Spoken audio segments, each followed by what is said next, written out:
రెండు రాజ్యాలు బాగా యుద్ధం చేసుకున్నాయి. రెండు రాజ్యాల వారికి బాగా దెబ్బలు తగిలాయి. అయితే ఇది పొద్దుగూకింది.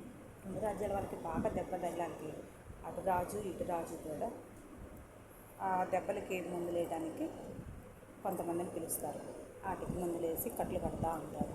అయితే పక్క రాజ్యంలో వాళ్ళు చాలామంది దెబ్బలు తగలాలకే వాళ్ళకి కట్టలేక వాళ్ళు వెళ్ళిపోతారు. ఈ రాజ్యంలోకి వచ్చి ఈయన కట్టిన ఆయన ఆ రాజ్యంలోకి కూడా వెళ్ళి వాళ్ళకు కూడా సేవలు చేసి వాళ్ళకు కూడా కడతారు.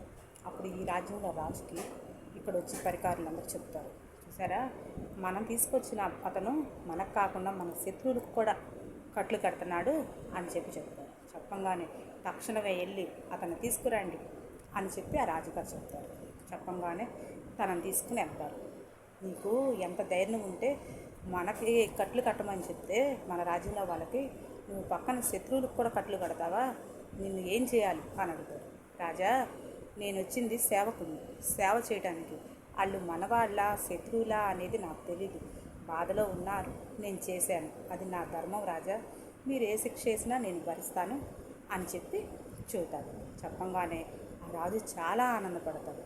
నీలాంటి వాళ్ళు ఈ రోజుల్లో కూడా ఉన్నారా అని చెప్పి చాలా అంటే చాలా ఆనందపడి తనను అభినందించి పంపిస్తాడు.